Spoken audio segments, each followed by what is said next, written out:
Welcome back to Good Day Columbia. This morning we're continuing our series on image. We've talked about how to dress, how to spruce up the office, and this morning, what shoes are saying about who we are.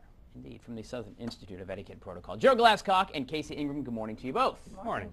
So image, remember Andre Agassi, image is everything. It's how you portray yourself without portraying yourself. But what do you mean shoes? Well, not just Let's only, just right to the start. Yeah, well, not just only shoes, but what are your feet saying to your prospective clients? Okay. All right, so if you're in negotiations, right, and you see them rocking their foot from the heel to the toe, okay, not just bouncing it, but actually right. rocking oh, okay, it. so actually coming, so it's coming off the floor. Yes. Okay. Okay, when you see that, then they think they have the upper hand. Hmm.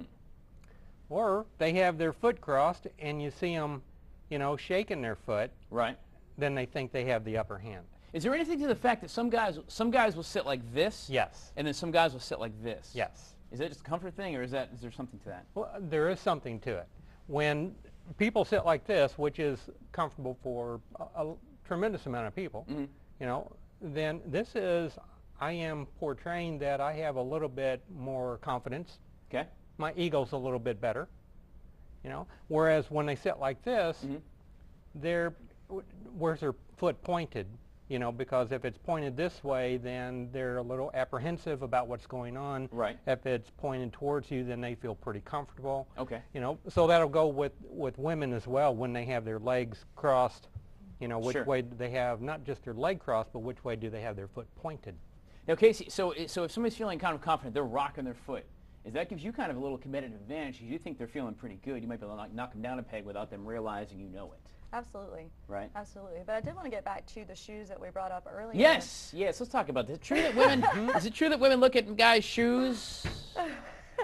Hopefully not their socks today, but their shoes, perhaps. Well, in a professional setting, the thing to keep in mind, regardless of gender, is the appearance of your overall shoes. So you want to eliminate as much wear and tear as possible, and make sure that they're clean, that they're scuff-free, that you shine them, and take the time to do that. And then some other details would be make sure that they're closed toe, closed heel. And when you're talking about women. So when you say that, I mean it's South Carolina, it's summertime. A slingback is not the way to go. Absolutely not. Not and be with a whole closet full of slingbacks. I don't know. Yeah, certainly not in a professional setting. Okay. Yeah, and the peak toe and all that stuff. You want to have a closed toe shoe all around. Yeah, and I also noticed your lovely pink and black socks.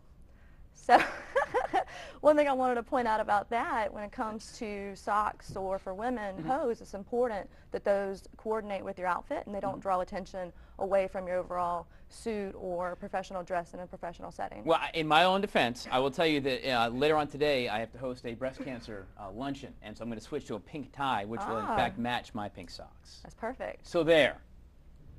Save that one for the fire, huh? Didn't I? Is there anything to what kind? I mean, did women really look and go, this guy, he got those at Payless versus, he got those at, Granger Owens or whatever? Not at all. The biggest thing is just the proper taking care of your shoes. So again, just making sure they're not scuffed, that you clean them. You have to know when to retire a shoe.